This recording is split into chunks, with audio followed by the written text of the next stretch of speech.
hop history in the United States, from a commercial standpoint, really started here in Madison County in 1808. New York supplied 90% of the hops grown in the United States at times. Our story goes back to about 1996 and an interest that we had in some local history, and particularly in trains.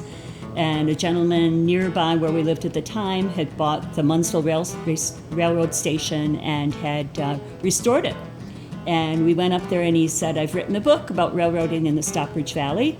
And I was reading the book and it was talking about hops. And I asked my husband, okay, I'm a farmer's daughter, but I have no idea what hops are.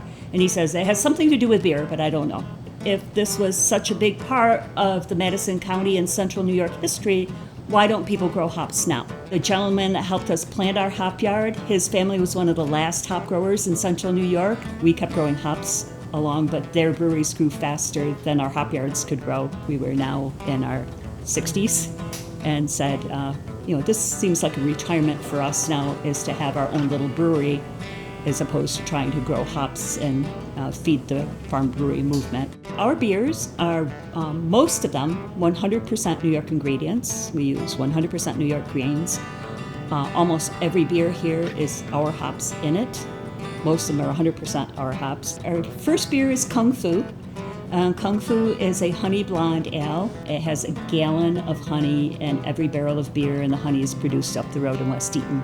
Then after that came Aaron's Red, and that is an Irish red ale. After that came the brown ale, Bearpath Brown, named after the road that we live on. We've been collecting historic hop artifacts, and we do have a hops press, which is the way they transported hops. They would pick the hops and dry them and then put them into bales. So they press them in a big press. We have maps of the town of Stockbridge at the time that show where the hop farms were.